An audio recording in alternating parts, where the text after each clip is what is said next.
BJP के मित्र मिले, वो कह रहे थे बीजेपी अब कांग्रेस में ही हो गई। सारे कांग्रेस वाले आ गए हैं, कुछ दिनों में ये कांग्रेस की सरकार बनाएगी। 400 की गिनती पहले ही बीजेपी कैसे लगा रही है? या क्या फिक्सिंग हो गई है ईवीएम मशीनों के साथ? क्या है ये मामला? 400 पार तो छोड़िए आप, ये 150 पार भी नहीं कर पाएंगे। अब की बार 400 बार मोदी सरकार तीसरी बार। कांग्रेस और बीजेपी ने अगर एक जिला दिया हो, एक तहसील दिया हो, कुछ दिया हो तो बताए। 400 तो एमपी बीजेपी ने खड़े किया ही नहीं है। नहीं, मोदी सरकार ईमानदार सरकार है। पूरे देश में मोदी ही मोदी छा रहे हैं, कमल का फूल। तंगड़ी देने बिल्कुल जो छड़ी से भगाएगा ये अन्याय वालों को। बिल्कुल सही लगा दी, 400 पार कर दीजिए। 400 मोदी निकलेंगे आवाज। 400 पार होगी। आप क्या कहना चाहेंगे? बिल्कुल सही। एनपीएस वालों की कर्मचारियों की कम से कम 60,000 आदमी वहाँ इकट्ठा हुआ था, राज्य कर्मचारी। एनपीएस पेंशन को उन्होंने बहाल नहीं किया, वो आवाज कहाँ दब गई?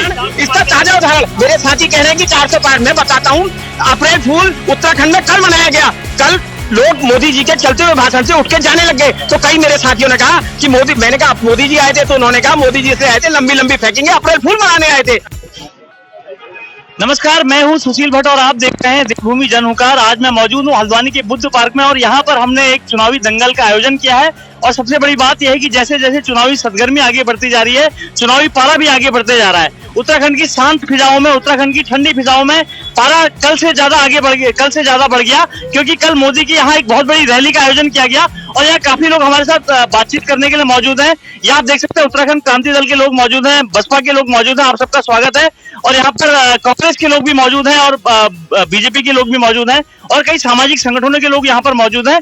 तो आज जिस तरीके से आपको पता है कि 19 अप्रैल को पहले चरण का मतदान शुरू होना है और सबसे बड़ी बात यह है कि इसको विश्व का सबसे बड़ा चुनाव कहा जा रहा है, क्योंकि लगभग 44 दिनों तक ये चुनाव चलने वाला है। और देश की जो 18वीं लोकसभा का चुनाव ये होने वाला है, मतलब 18वीं जो लोकसभा में जो सदस्य चुने जाएंगे वो इस लोकसभा चुनाव में चुने जाएंगे।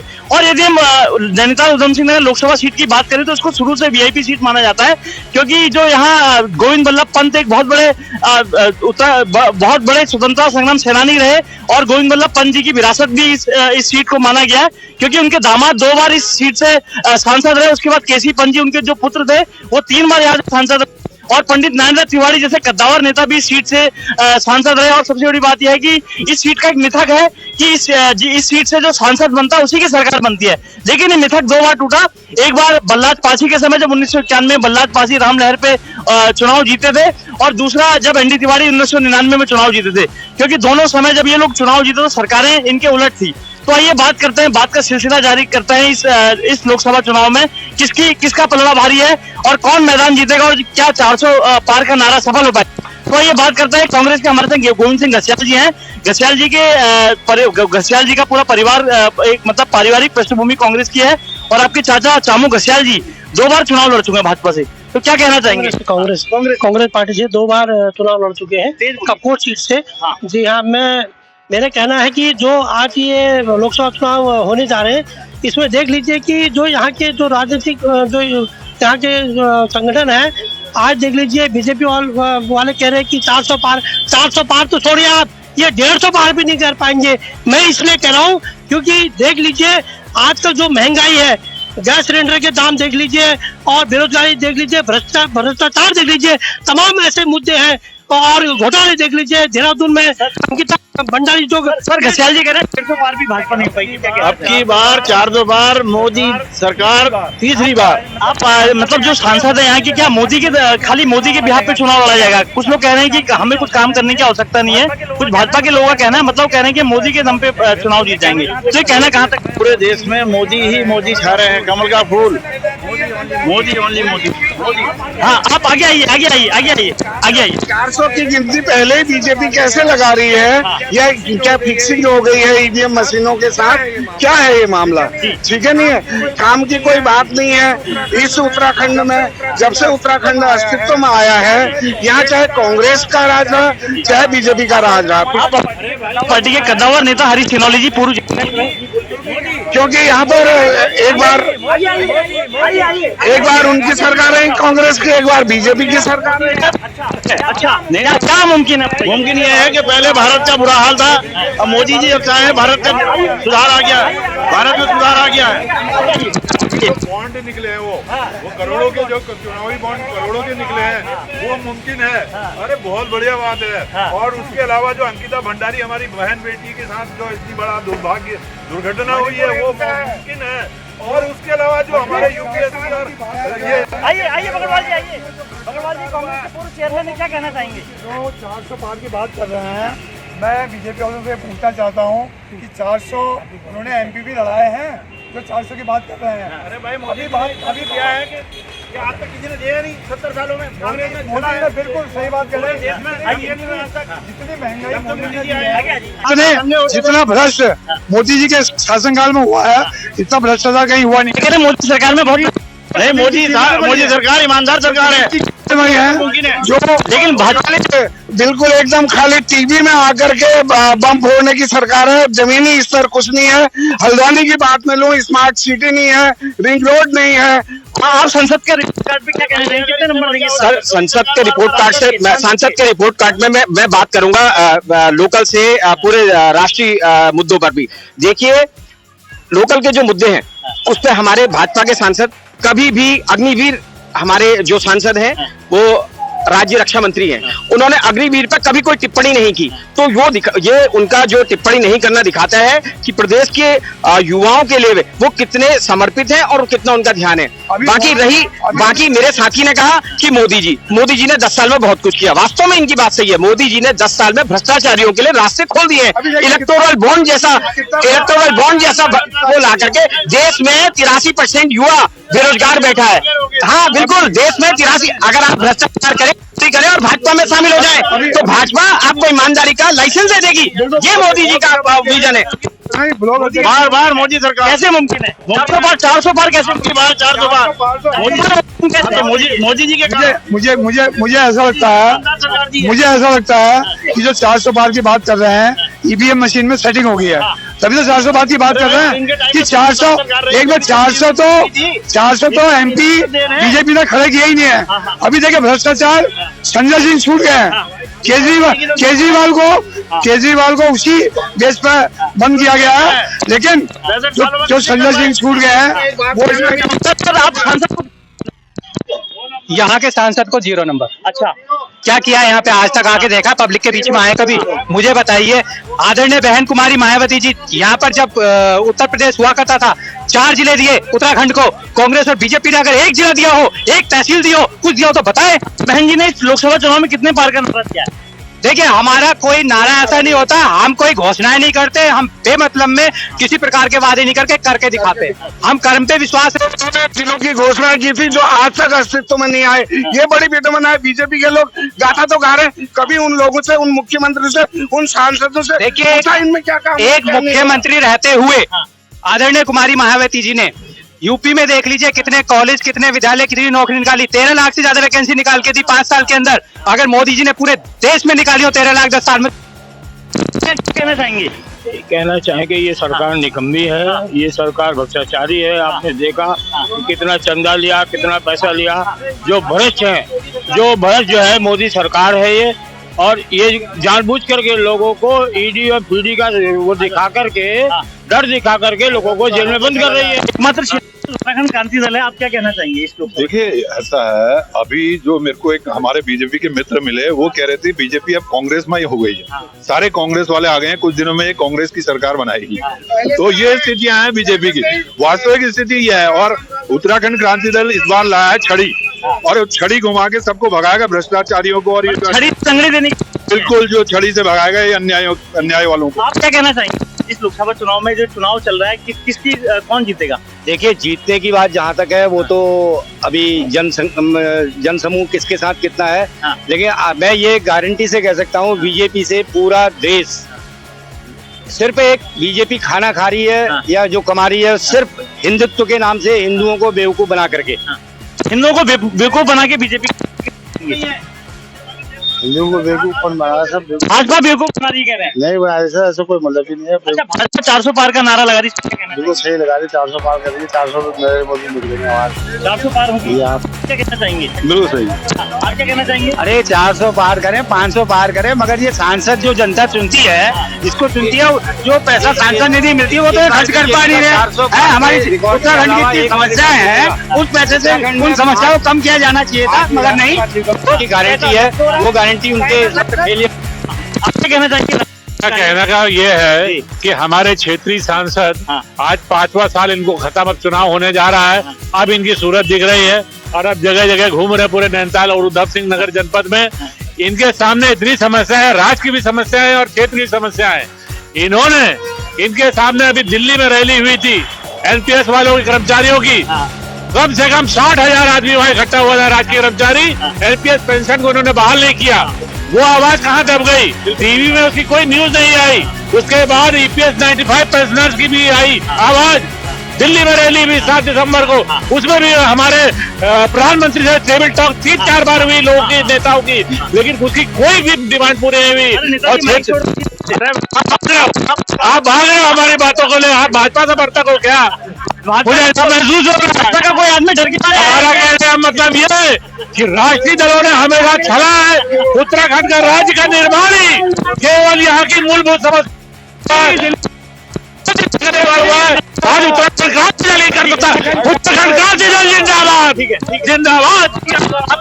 मैं ये कहना चाह रहा हूँ कि इस राज्य के हित के लिए जिस पार्टी ने उत्तराखंड राज्य दिलाया है, उस राज्य की उस पार्टी के सांसद हमारे रावत जी को, जिनका चुनाव चिन्ह छड़ी है, शिव सिंह रावत, उनको जहाँ वोट देकर उनको। अच्छा, सबसे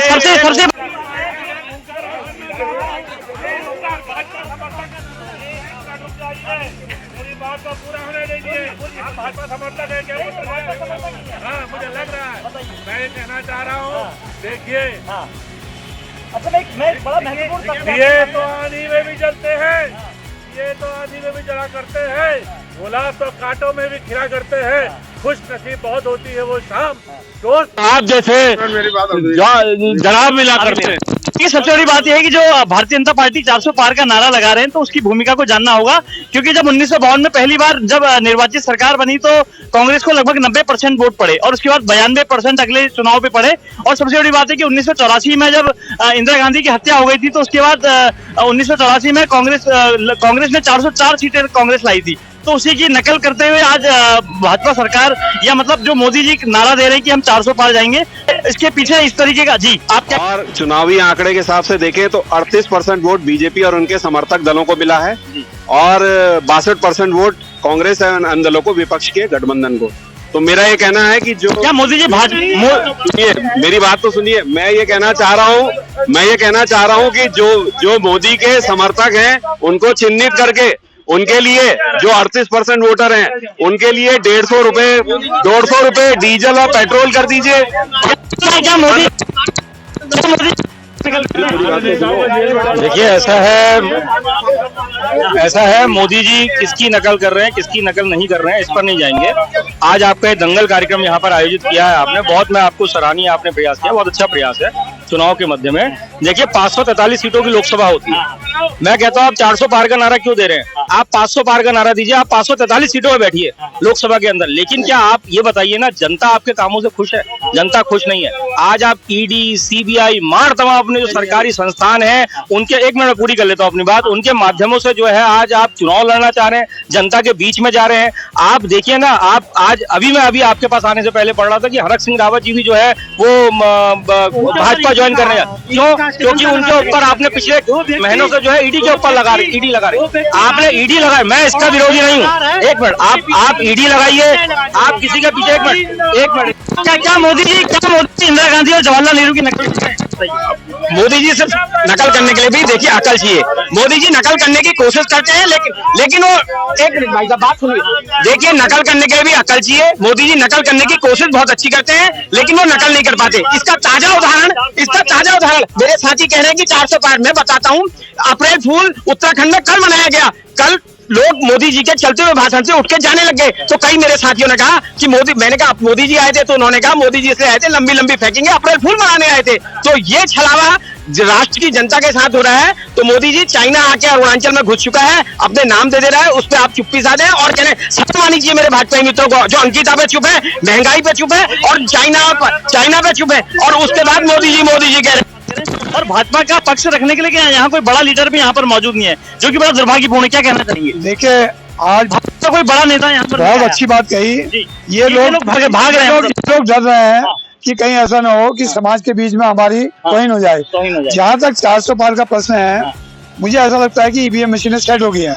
देखिए बीजेपी वाले कहते हैं कि मोदी है तो मुमकिन है, तो मैं कहता हूँ क्यों उधम सिंह नगर जिले में आए भाई, एक बार अभी धामी जी आ गए हैं, एक बार जो है पीएम साहब आए हैं, एक बार नड्डा और अमित शाह जी आने वाले हैं, तो इनको इतना डर क्यों है? पूर्व क्षेत्र में क्या है बड़े छोटे क्या ये तो गाँव की पार्टी है, इसमें बड़ा छोटा कुछ नहीं होता है। प्रधानमंत्री भी कार्य करता है, वो मुख्य सेवक हैं भारत के। आप स्थानीय सांसद को कितना इनका कोई अस्तित्व नहीं है, इस तरह मोदी के नाम से लड़ रहे हैं। अगर बिना मोदी के नाम से लड़े तो इनको तो 20 वोट भी कोई देने वाला नहीं। भाजपा के कार्यकर्ता जनता में जाने से और जनता में बोलने से भी डरते। पत्रकार महोदय, जो उत्तराखंड राज्य का आंदोलन शुरू हुआ, जो उत्तराखंड राज्य बनने का सपना यहाँ के युवाओं ने देखा था, पहाड़ की जवानी पहाड़ का पानी जो सपना देखा था, आज वो सपना जो है चूर चूर हुआ है। मैं इसी मंच पे इसी जगह पर हमने इसका विरोध किया था, केंद्र शासित प्रदेश बनना चाहिए था, बोला था कि, लेकिन लोगों ने इसको उत्तराखंड लिया। उत्तराखंड में कुछ भी मिला, तो वही मुद्दे आ रहे हैं। आज बेरोजगारी से ज्यादा उत्तराखंड में सबसे बेरोजगारी, 12 घंटे मजदूरों से काम 12 घंटे क्या संविधान में 12 घंटे या ये देश किससे चलता है, संविधान से या धर्मशास्त्र से? संविधान से चलता है। तो संविधान की शपथ लेकर के जितने पार्लियामेंट्री मेंबर हैं, बहुमत में जो लोग गए हैं, वो संविधान के अनुसार काम नहीं करते। सिर्फ इस देश के अंदर बसपा ही एकमात्र ऐसी पार्टी है जो संविधान के अंतर्गत काम करना चाहती है। और ये जनता से बात करने से भी डरते हैं। इन्होंने अपना कोई स्पोक पर्सन हाँ, तो मतलब ये इसलिए नहीं बुलाया कि भाई नक्कार खाने में तूती की आवाज जनता।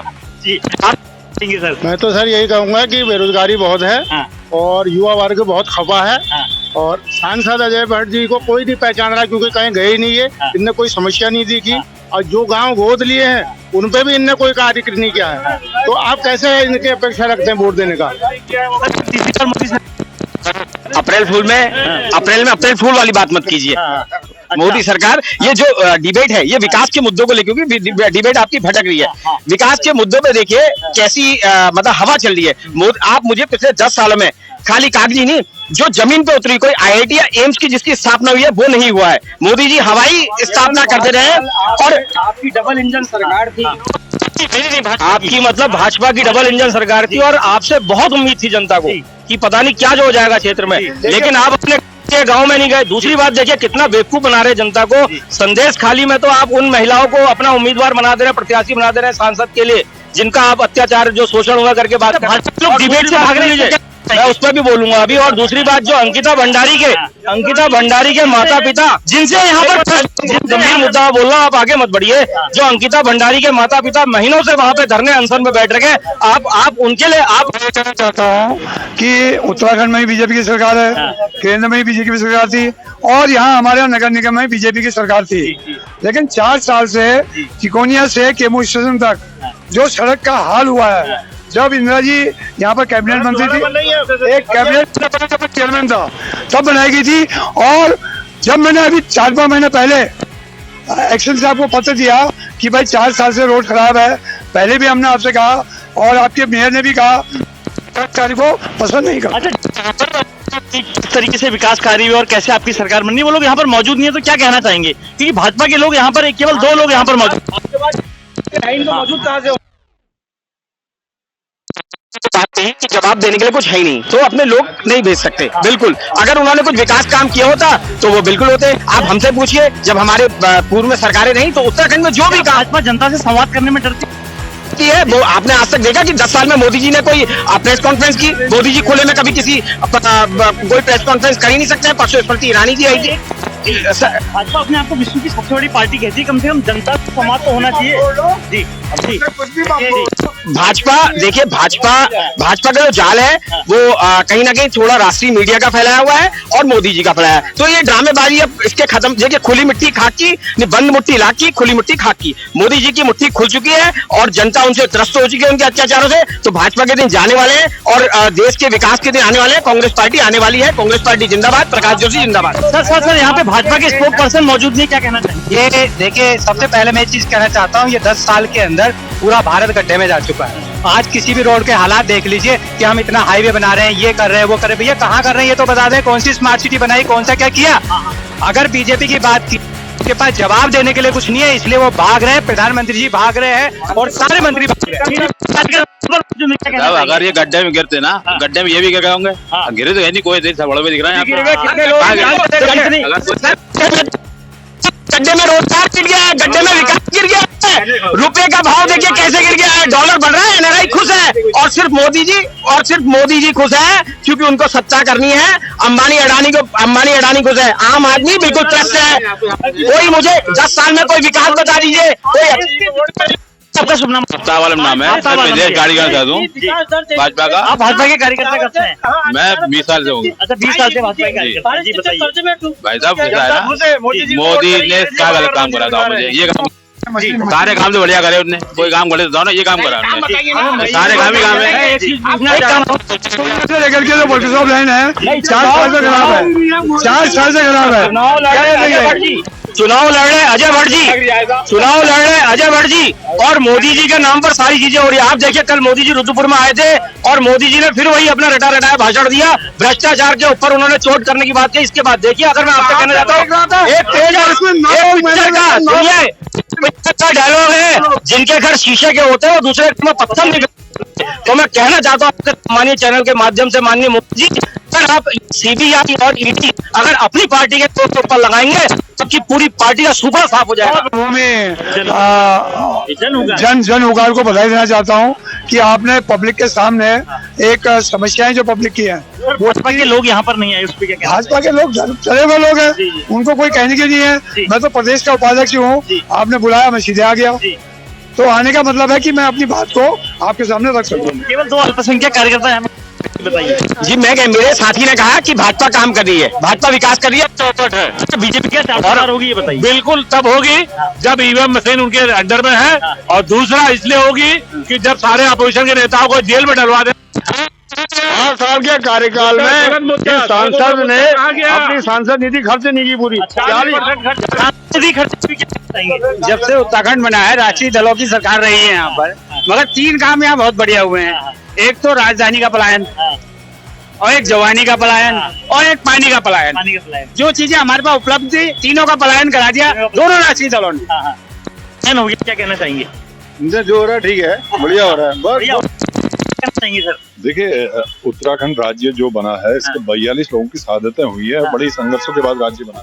आज जो है, देखिए हमारे जितने भी सांसद बने, चाहे पिछली बार के सांसद है, उससे पहले की बार के सांसद हो, उत्तराखंड के छोटे छोटे जो मुद्दे हैं, जिन मुद्दों के लिए उत्तराखंड के लोग रोज आंदोलन करते हैं, और उन मुद्दों को संसद में उठाने में कभी भी कोई भी सांसद जो है सबसे बड़ा मुद्दा कहने मजबूती से नहीं उठाया। चाहे हिंदुत्व का मुद्दा चल रहा है, चलिए अलग बात है, लेकिन जो मेन मुद्दे हैं, देखिए अंकिता भंडारी हमारी बेटी बहन जिसके साथ इतना बड़ा अन्याय हुआ, उसके अलावा जो यूपीएससी और उत्तराखंड अधीनस्थ चयन आयोग की जो भ्रष्टाचार हुआ, उसकी सीबीआई जांच नहीं कराई। देखिए, सरकार ने सीबीआई जांच नहीं कराई। और उसके अलावा देखिए, यहाँ पर जो स्थितियां हैं, आज इलाज के लिए आप कहाँ जा रहे हो? सीधे दिल्ली जाना पड़ता है आपको इलाज के लिए, बरेली जाना पड़ता है राममूर्ति में। जो स्थितियां आज बहुत खतरनाक है उत्तराखंड की। तो हमारा ये कहना है कि सांसद वो ही होना चाहिए, सांसद वो होना चाहिए जो संसद में अपनी मजबूती के साथ आवाज उठाए उत्तराखंड के मुद्दों की।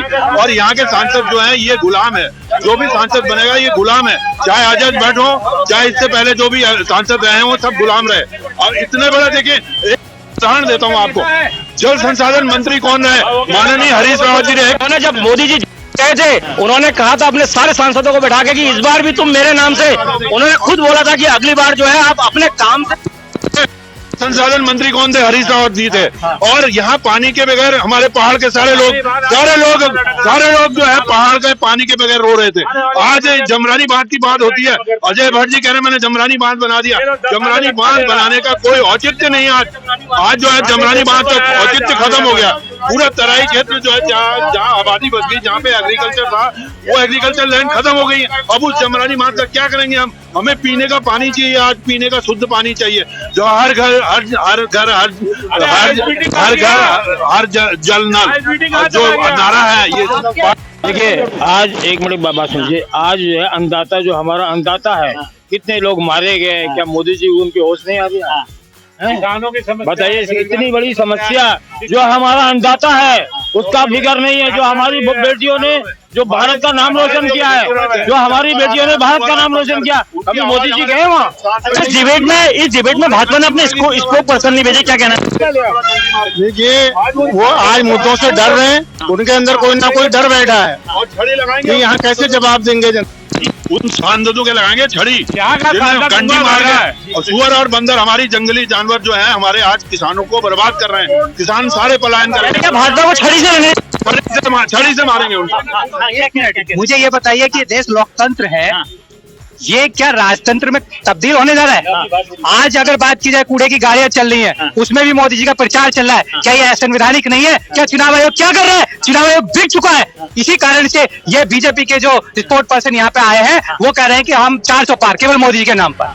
आप देखिए क्या चल रहा है। इस राजतंत्र में तब्दील करना चाह रहे हैं, लोकतंत्र को खत्म करना चाह रहे हैं। देश के अगर जन की बात की जाए, यहाँ पर अगर बात की जाए, यही की बात कर रहा हूं मैं आपकी। अगर लोकतंत्र में ऐसा कुकर्म कर रहे हैं लोग, कहीं रेप हो रहे हैं, कहीं पे कुछ हो रहा है, कहीं पे कुछ हो रहा है, और मोदी जी शांत बैठे हुए हैं। जब भी देश के अंदर कोई रेप होता है मोदी जी भाग जाते हैं घूमने के लिए।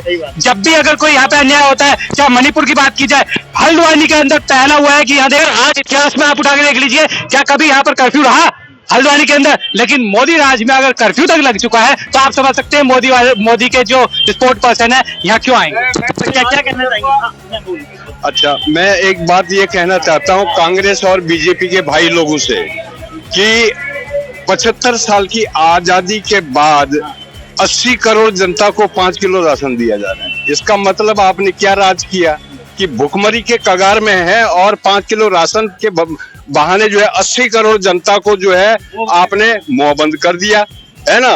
तो ये क्या है? 75 साल की आजादी में ये रिजल्ट हैं आपके।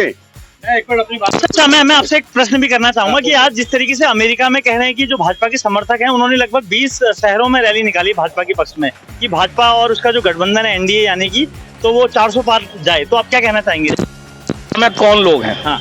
ये यहाँ की आम जनता नहीं है। हाँ। अमेरिका में वो लोग हैं जो साधन संपन्न लोग हैं। हाँ। है ना? और उनके पास ये इवेंट की जो एक पार्टी आज की डेट में भारतीय जनता पार्टी है, वहां पे सारे लोग इवेंट को जानते हैं, समझते हैं और उसके माध्यम से प्रचार प्रसार करना जानते हैं। तो भारतीय जनता पार्टी का वो फोकस एक उनको पता है, सेगमेंटेड हमारा ये वोटर है और इसके माध्यम से जिससे कि संदेश यहाँ तक आए। मैं इससे साथ ही अपनी बात भी पूरी करना चाहूंगा भाई साहब, आपसे जो पूरी अधूरी रह गई थी कि मोदी जी जब इससे पहले 5 वर्ष पूर्व संसद में गए थे, प्रधानमंत्री उनको चुना गया था, उन्होंने अपने सांसदों से कहा था, उन्होंने कहा था कि अगली बार जो है आप अपने मेरे नाम से नहीं, अपने काम से जो है अपने, एक बार मैं अपनी बात पूरी कर लूं उसके बाद आप अपने काम से आइएगा, मेरे नाम से मत आइएगा। देखिए कितना बड़ा दुर्भाग्य कि जिस गांव को गोद लिया उस गांव में हमारा सांसद आज तक, सुनिएगा एक मिनट, आज तक एक बार गया नहीं है उस गांव में। कितना बड़ा दुर्भाग्य है। और इसके साथ साथ मैं आपसे ये कहना चाहता हूं कि माननीय महोदय कि ये मोदी जी और हम जो अजय भट्ट जी भाजपा को दोष दे रहे हैं ना, ये भाजपा को दोष देने हम गलत कर रहे हैं इस समय, हम मोदी जी को दोष दे रहे हैं, हम गलत कर रहे हैं इस समय।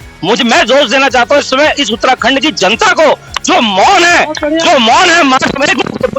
दीजिए, जो मौन है सिर्फ मार तमाम उन ज्वलंत मुद्दों पर जिनकी बेटी आज जो है जिसके साथ उस वीआईपी का नाम घोषित नहीं कर रहे हैं। यहाँ पर नैप कांड हुआ है, इस हल्द्वानी के अंदर नैप कांड हुआ है, लेकिन पब्लिक जनता निकल कर नहीं आई।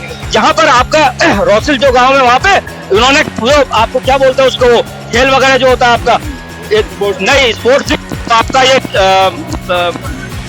नहीं, यहाँ पे जो अभी पकड़े गए थे पूरे वहाँ पे लड़कियां और वो कैसीनो प्रकरण जो हुआ था, पब्लिक मौन है। तो मैं ये किसी मोदी को दोष नहीं देता हूँ, किसी अजय भट्ट को दोष नहीं देता हूँ, मैं आपके सम्मानीय चैनल से दोष देना चाहता हूँ उत्तराखंड की जनता को, और कहना चाहता हूँ कि भैया जग जाओ, नहीं जगोगे तो ऐसी बच्चों के साथ बलात्कार होंगे और आप केवल इवेंट के नाम पर वोट देंगे। मोदी जी कह रहे हैं कि मेरे नाम पर नहीं, अपने ऐसा नहीं है। देखिए, जनता मोदी जी के साथ है और मोदी जी को तीसरी बार फिर जनता प्रधानमंत्री चुनेगी। नहीं सर, वोट मोदी जी के नाम पे पड़ेगा, क्या पे? बिल्कुल, कहाँ पे ही पड़ेगा, काम पे ही पड़ेगा, मोदी के नाम पे ही पड़ेगा। आप कहाँ रहते आप रहते कहाँ, आप बताइए। हल्द्वानी में कहाँ रहते, आप हल्द्वानी में जगह का नाम बताइए।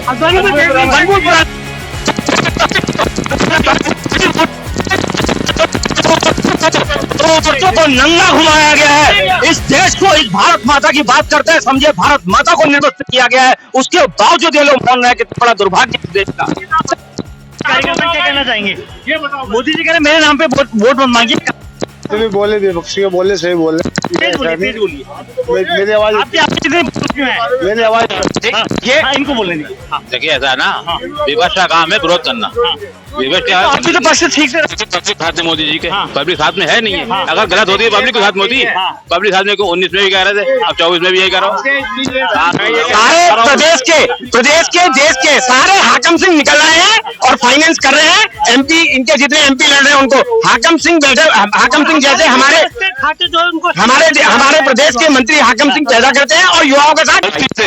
तो ये मान के चलिएगा कि सिलेंडर जो है 1500 से 2000 के पार है और पेट्रोल डीजल 150 के पार है, और वो सारे अंधभक्तों को दिया जाए। बात बोलना चाह रहा हूँ आपके इस माध्यम से कि इस हल्द्वानी के अंदर देखिए कितना बड़ा हमारी शर्मसार स्थिति हुई है। जो दंगे मैंने अपने उसमें, आज 45 साल की उम्र हो गई, मैंने नहीं देखे जिस तरह के शहर के अंदर और दंगे हुए हैं, जिस तरीके से कर्फ्यू लगा है, तो ये इनके राजनीतिक दिशा और दशा पे जो है प्रश्न चिन्ह खड़ा।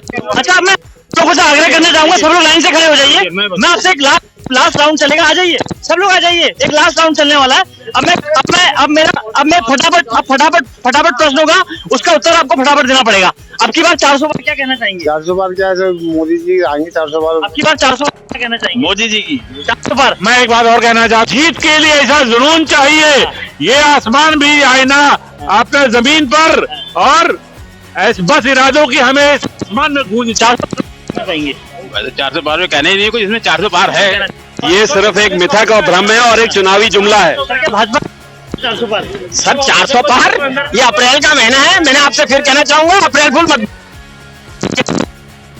पंजाब में मेयर के चुनाव में धांधली हुई, उस हिसाब से और जिस हिसाब से सरकारी संस्थानों का दुरुपयोग किया जा रहा है भाजपा सरकार द्वारा, तो कुछ भी मुमकिन है।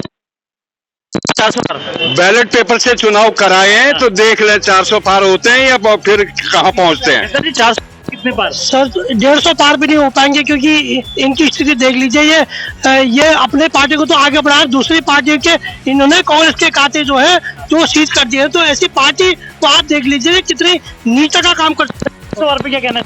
देखो 400 पार का तो सबसे बड़ा हिसाब किताब यह है कि अभी जनता बताएगी। मैं कहता हूं, जैसे मेरे किसी भाई ने अभी बोला था कि बैलेट पेपर सिस्टम से वोटिंग कराई जाए तो सबको क्लियर हो जाएगा कि कौन 400 पार होंगे या 100 पार होंगे। देखिए, ये तो खैर जुमला है, सारे जुमले आज तक हम सुनते आ रहे हैं, पिछले 10 साल से जुमलों के ही लिए बीजेपी को जाना जाता है। लेकिन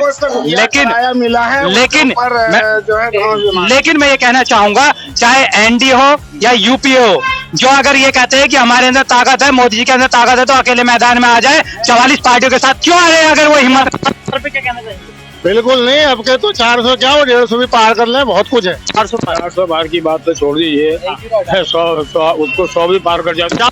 देखिए, जितने भ्रष्टाचारी हैं उनको ईडी और उसका इनकम टैक्स का डर दिखा के अपनी पार्टी में लेके उनको टिकट दे दिया है इन्होंने, चाहे किसी भी पार्टी के हों। तो ये सिस्टम जब बनाया है तो आप समझ सकते हो क्या कितना भ्रष्टाचार।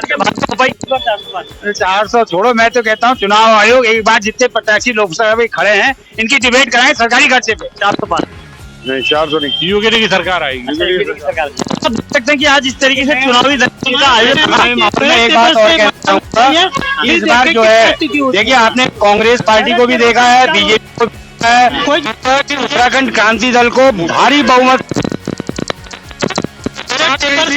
जो है वो मतदान। मैं बैलेट पेपर पर एक बात करना चाह रहा हूँ। बैलेट पेपर पर उस हमारे जो ईवीएम मशीन है उसमें कितने सदस्यों की व्यवस्था है। अगर उसमें 16 सदस्यों की या 20 सदस्यों की व्यवस्था है, हम 25-30 लोग एक विधानसभा से जब अगला चुनाव आता है, हम अगर उसमें अपना नॉमिनेशन करेंगे तो इनको निश्चित तौर पर इनको बैलेट पेपर से कराना पड़ेगा। ईवीएम मशीन कहाँ से लाएंगे? ये मेरा सुझाव है। ये हिंदू राष्ट्र की जो इन्होंने घोषणा कर रखी है वो बिल्कुल राष्ट्र के हित में नहीं है। इसमें बहुत सारे धर्मों के लोग, गोरा अंग्रेज तो चला गया, काला अंग्रेज यहाँ पर है, और जब तक इस देश में काला अंग्रेज रहेगा ये भारत हमारा उन्नति नहीं कर सकता है। हिंदू राष्ट्र जो है बिल्कुल कहीं से कहीं तक भारतीय संविधान के तहत नहीं है। ये लोकतंत्र राष्ट्र होना चाहिए। आप जैसे ये देवभूमि चैनल चला रहे हैं, बहुत शुक्रिया आपका, लेकिन इस भूमि को अभी क्या कहते हैं, बनभूलपुरा वाला जो कांड है उसमें दाग लगता है देवभूमि में, इसको राक्षस भूमि बना दिया।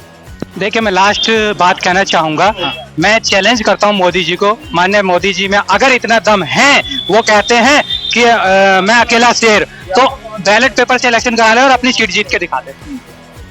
बैलेट पेपर से इलेक्शन करा ले और केवल अपनी ही सीट जीत के दिखा दे। जिस दिन बैलेट पेपर आएगा उस दिन बीजेपी यहाँ पर दिखाई नहीं देगी, वो अमेरिका में ही चली जाएगी। देखिए, आज जिस तरीके से हल्द्वानी के बुद्ध पार्क में कार्यक्रम आयोजित किया और चुनावी दंगल का एक कार्यक्रम आयोजित किया, तो आप देख सकते हैं कि काफी जो दलों के लोग हैं यहाँ पर मौजूद है और कुछ भाजपा के जो स्पोक पर्सन है वो भी नदारद रहे, तो कहीं ना कहीं वो इस डिबेट से भागते हुए दिखाई दिए। और सबसे बड़ी बात यह है कि आज जो मोदी सरकार ने 400 पार का नारा दिया, निश्चित रूप से मुझे लगता है कि कांग्रेस की पूर्ववर्ती सरकार से ये प्रेरित होता हुआ नारा दिखाई देता है।